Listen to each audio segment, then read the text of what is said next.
আজকে মুফতি শহীদুল্লাহ বাহাদুর অনলাইনের মাধ্যমে আহলে হাদিসদের একজন আলেমের সাথে শেরে খোদা মৌলা আলী রাদিয়াল্লাহু আনহু সংক্রান্ত একখানা হাদিস শরীফের বিষয়ে সুন্দর পারফরমেন্স রেখেছেন, ভালো উপস্থাপনা করেছেন, এই জন্যে ধন্যবাদ।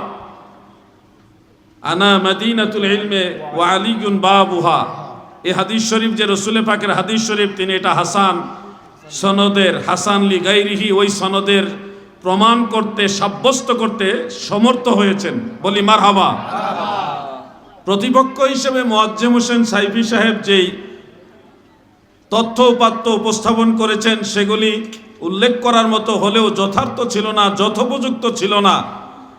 মুহাদ্দিসিনে কেরামের মুতাকাদ্দিমিন মুতাআখিরিন, দুই জামাত মুহাদ্দিসদের মধ্যে মুতাকাদ্দিমিন মুহাদ্দিসরা যদি একটা রায় দেন, সেই রায়ের পরে মুতাআখিরিন মুহাদ্দিসিনে কেরাম যদি চুলছেরা বিশ্লেষণ করে জিম্মেদারি নিয়ে আবার পুনরায় রায় দেন, তখন মুতাআখিরিনদের রায়টাই বহাল হয়, ওইটাই এটা রাজে হয়, গ্রহণযোগ্যতা পায়, নির্ভরযোগ্যতা পায়।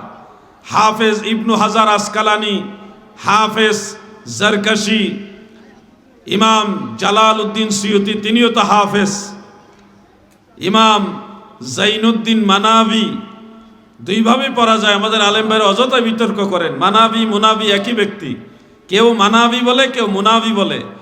এক জামাত মুহাদ্দিসিন ইমাম আব্দুল বাকি জুরকানি, শিহাবউদ্দিন কাস্তাল্লানি বা কাস্তালানি, সবাই এটাকে হাসান সনদের হাদিস বলেছেন। ইমাম আবু সাইদ এলাই সহ আরো বড় বড় হাফেজুল হাদিস তবকার মুহাদ্দিসরা এটাকে হাসান বলেছেন। এখন শহীদুল্লাহ বাহাদুরের এই বক্তব্য থেকে আপনাদের শিক্ষা নিতে হবে যে আগামীর দিনগুলো আপনাদের ইলম চর্চা করতে হবে। এমনে এমনে বাউল গান গায়া দিন যাবে না। শহীদুল্লাহ বাহাদুর আরো তৈরি করতে হবে। শহীদুল্লাহ বাহাদুর বাহাস মুনাজারা লাগলে জেহাদিয়ার বাহাদুর আর অমুক বড় বড় আলেমদেরকে ঠেকাই দিবেন, এরকম করবেন না। আপনারাও দায়িত্ব নিতে হবে। মঞ্চে গিয়ে বিভিন্ন বাউল গান আর এই টিকটক কমেডি এগুলি কমান, ইলম চর্চা করেন, ঘরে ঘরে সুন্নি আলেম তৈরি করেন, যেন যে কোনো বাতিলকে যে কোনো সময় কিতাবি দলিল দিয়ে ইলমি ভাবে তাদেরকে মোকাবেলা করে সুন্নিয়তের পতাকা উড্ডীন করতে পারে। ঠিক কিনা বলেন? আমি সেটার কথাই বলি। অতি আবেগী বাঙালি বুঝো না, নিশিরাইতে কারবাসি বাজে, এগুলি চলবে না।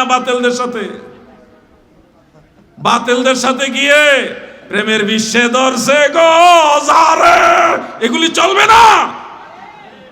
ওখানে দলিল দিতে হবে। ইমাম ইয়াহইয়া ইবনু মাইন কে তুমি তো জানো না, ইমাম ওয়াকি ইবনুল জাররাহ কে তুমি তো জানো না, হাফিজ ইবনু হাজার আসকালানি কে তুমি জানো না, ইমাম যাহাবি কে তুমি জানো না, হাফিজ জালালউদ্দিন সুয়ুতি কে তুমি জানো না, ইমাম জাইনুদ্দিন ইরাকি কে তুমি জানো না, হাফিজ জারকাশি কে তুমি জানো না, ইমাম আব্দুল বাকি জুরকানি কে তুমি জানো না, ইমাম শিহাবউদ্দিন কাস্তালানি কে তুমি জানো না, বদরউদ্দিন আইনি হানাফি কে তুমি জানো না, মোল্লা আলী কারি হানাফি কে তুমি জানো না, শেখ আব্দুল হক মুহাদ্দিসের দেহলভি কে তুমি জানো না। তুমি জানো আসি রে ভাই, আসি। এগুলি চলবে না রে ভাই। ইলমি তাহকিক বাড়াইতে হবে। আলাউদ্দিন জাহাদির বকা দিতে পারেন, দেন, কিন্তু আমি চাই আগামীর ভবিষ্যতে আমাদের যুব সমাজ, আমাদের তরুণ সমাজ, আমাদের পরবর্তী প্রজন্ম তারা জাদ্রেল আলেম হোক, মঞ্চে গিয়ে যেমনি ভাবে কোরআন হাদিস বলবে, তেমনি ভাবে নবী রাসূলের শান গাইবে, ওলি আল্লাহর গান গাইবে। ঠিক কিনা বলেন?